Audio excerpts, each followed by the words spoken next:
यहाँ पर मुझे कहीं कहीं पर भांग के जो पेड़ दिख रहे हैं जी, उनका लगाया जाता है या खुद से हो जाता है? ये जो 4 गांव हैं इनमें आजकल कोई रहता नहीं है? नहीं।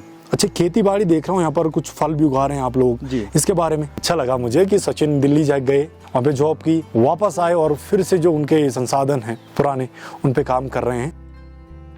नमस्कार, मैं हरीश एक नए अनुभव में आप सबका स्वागत करता हूँ। इस समय मैं हूँ गंगी से 9 किलोमीटर पहले नलल गांव में और मेरे साथ हैं सचिन जी और उनसे जानना चाहेंगे इस गांव के बारे में कि क्यों ये गांव आजकल खाली है और कब इस गांव में लोग आते हैं। सचिन जी सर, ये गांव कहाँ का गांव है? ये तो गंगी का प्रॉपर गंगी में पड़ता है और जो हमारे गंगी वालों का ये नलान गांव है। आजकल ये गंगी गांव ये गांव नलल गांव खाली क्यों है? क्योंकि आजकल नलान गांव में जैसे हमारे इधर गर्मी बहुत ज़्यादा होती है और पशु चुंगान हम ऊपर पहाड़ों में ले जाते हैं, जैसे गंगी से बहुत ऊपर ले जाते हैं हम लोग, तो गंगी में हमारा निवास करते हैं हम लोग। हाँ। प्रॉपर यहाँ पे भी निवास करते हैं। यहाँ पे नवंबर दिसंबर के टाइम जैसे बर्फ पड़ती है इसलिए उसके बाद यहाँ पे करते हैं। अच्छा। हाँ। अभी हम ऊपर जा रहे हैं, हमारी गाय हो गए, भैंस हो गया, बकरियाँ हो गए, पहाड़ों में चले जाते हैं। अच्छा सचिन जी सर, आपके पास कितनी बकरियां हैं? आपका क्या व्यवसाय है खुद का? हमारा लगा लो 200-300 बकरियां हैं अपनी हैं जो। हाँ। और गाय हैं, भैंस नहीं है हमारी। हाँ। बस वो घोड़े कुत्ते हो गए, ये सब कुछ हम पालते हैं यहाँ पे। कुछ देर पहले हम सचिन के साथ नलल गांव में आए और नलल गांव बहुत ही खूबसूरत गांव है, दूर से बड़ा ही खूबसूरत दिख रहा है। और यहाँ पर जब हम आए तो यहाँ पर कोई नहीं था, तो सचिन से मैंने इस बारे में पूछा कि क्यों यहाँ पर लोग नहीं रहते। तो सचिन ये कह रहे हैं कि जब ऊपर पहाड़ों में बर्फबारी होती है बहुत तगड़ी, तब लोग यहाँ पर आ जाते हैं। जब बर्फ पिघल जाती है तो वापस गंगी चले जाते हैं। जी। सचिन, यहाँ पर एक चीज़ है मुझे दिख रही है, स्कूल दिख रहे हैं, स्कूल भी बंद हैं, तो स्कूल के बारे में बताओ, स्कूल कब चालू होता है? जी, जैसे हमारे गांव में यहाँ पे लोग आते निवास करते हैं। हाँ। इसी प्रकार से अब बच्चे लोग भी सारे यहाँ आ जाते हैं, इसके बाद स्कूल यहाँ पे चालू होते हैं।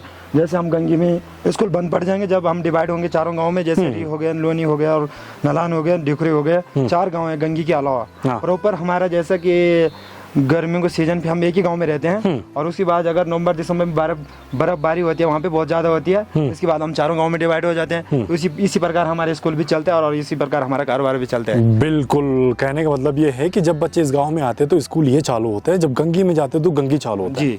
जी, गंगी गांव के टोटल कितने गांव में डिवाइड है ऑफ सीजन में जब बर्फबारी होती है? 4। एक ये है नलल, एक री हो गया, हाँ, दूसरा री, एक डिखरी हो गए, डुकरी, एक और हाँ, लोनी हो गए, 3 गाँव। लूनी। 4। ये जो 4 गांव हैं इनमें आजकल कोई रहता नहीं है? नहीं।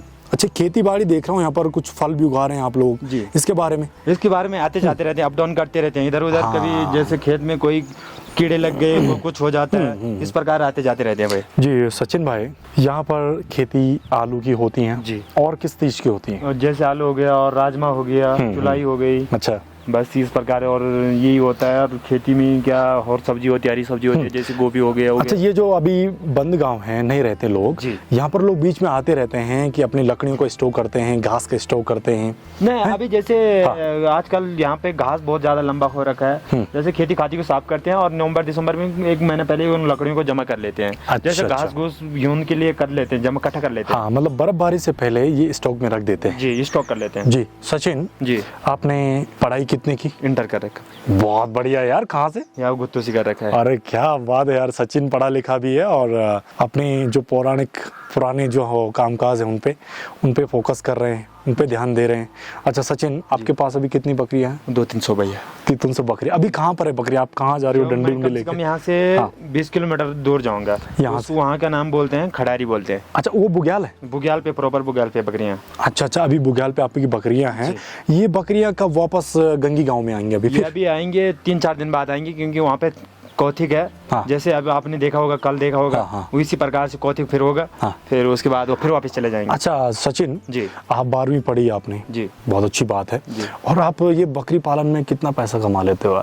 बस अपना जीवन यापन हो रहा है, यही बड़ी बात है। मतलब खुशहाली से जीवन जी लेते हो ना, अपनी मर्जी से, अपना खुला रहो। अपने पहाड़ों में अच्छा लगता है। हम वैसे तो दिल्ली भी जा रखे हैं। हाँ। जैसे जॉब करने के लिए। हाँ। पर उसके बाद वहाँ पे अच्छा नहीं लगा, अपने पहाड़ में फिर वापस आ गए। बिल्कुल, बहुत बढ़िया यार, अच्छा लगा मुझे कि सचिन दिल्ली जा गए, वहाँ पे जॉब की, वापस आए और फिर से जो उनके संसाधन हैं पुराने उन पे काम कर रहे हैं। तो सचिन, अब बकरी लेके आप कहाँ जाने वाले हो जब बर्फबारी यहाँ पर हो जाएगी? जैसे हम यहाँ से जाएंगे नीचे चले जाएंगे प्लान, ये गांव की तरफ जाएंगे या प्लान्स की तरफ जाएंगे, वहाँ पे ऐसे बोल सकते हैं हम लोग। हाँ। वैसे तो पहाड़ ही है पर यहाँ से प्लान्स बोलेंगे क्योंकि यहाँ पे बहुत ज्यादा पहाड़ है, यहाँ पे बहुत ज्यादा बर्फ पड़ती है, नीचे बर्फ नहीं पड़ती है। जंगल वही रहते हैं लेकिन ये पहाड़ है, यहाँ पर बर्फबारी होती है, वहाँ पर नहीं होती है। सचिन, यहाँ पर मुझे कहीं कहीं पर भांग के जो पेड़ दिख रहे हैं जी, उनका लगाया जाता है या खुद से हो जाता है? नहीं, ऑटोमेटिक हो जाते हैं। जैसे कोई बाहर से स्वामी लोग आते हैं, हाँ। वो पीते हैं, आते जाते रहते हैं, इसलिए हो जाता है, नहीं तो इस गाँव में नहीं लगाते। अच्छा, ये गांव वाले को लगाया हुआ पेड़ नहीं है, ये खुद से होते हैं, ऑटोमेटिक हो जाते और हैं। जो बाबा आते हैं यात्रा पे वो यूज करते हैं इसको, जी। है ना? जी। अच्छा सचिन जी। शादी हो गई आपकी? नहीं। अच्छा, ये शादी के लिए लड़कियां कहाँ से, प्लेन्सों से लेके आते हो या पहाड़ों से, क्या माना है आपका? ये हम ऐसे तो पहाड़ों में हमारा रिश्ता बनता है, जैसे यहाँ से गेवाली हो गए, पिनसौड़ हो गए, इस प्रकार से हमारे रिश्ते लगते हैं। पहाड़ों में लगते हैं, नीचे भी नहीं लगते हैं, और अपनी इधर उधर लगते रहते हैं। अच्छा, यहाँ की लड़कियों के बारे में क्या कहते हो? कितनी मेहनती होती है, कितनी हार्ड वर्क होती हैं लड़कियाँ? बहुत हार्ड वर्क होते हैं। हाँ। क्योंकि जैसे बर्फ पड़ती है तो लकड़ियाँ भी लाती हैं, घास भी लाती हैं, पशु को बिल्कुल भी पालते हैं, बस यही काम है। यहाँ की लड़कियाँ मतलब बहुत स्ट्रांग होती है, बहुत स्ट्रॉन्ग है, इन्हीं के जैसे स्ट्रॉन्ग है। अभी मैं देखा था कि कुछ लड़कियां जंगलों के रास्ते से गुजर रही थी, शायद कितने घंटे का रास्ता होगा यहाँ से, वो लड़कियां जा रही थी जो यहाँ से जाएंगे तो शाम को पहुंचेंगे अपने गांव में। एक दूसरे गांव के थे, वो गेवाली के थे। वो गेवाली की लड़की थी और यहाँ से पैदल रास्ता है कितने घंटों का? ये तो होगा भाई कम से कम 14 घंटे का रास्ता तो है। 14 घंटे का रास्ता, और सिर्फ 9-10 लड़कियां थी। कितना बड़ा साहस है उनका, ये तो आप अनुभव लगा सकते हैं इस चीज को देखकर। वहाँ गंगी में मेला था इसलिए वो आया। हाँ, ये मेले में स्पेशल आते हैं।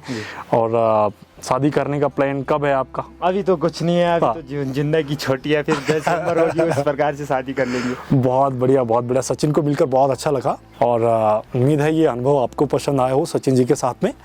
पसंद आया तो ज़रूर लाइक से और चैनल सब्सक्राइब। अगर गंगी आए तो सचिन से ज़रूर मिले, क्योंकि सचिन के पास होम स्टे भी है और आपको खाने रहने की उचित व्यवस्था भी करवा सकते हैं। सचिन है जी सर। तो शुक्रिया जी।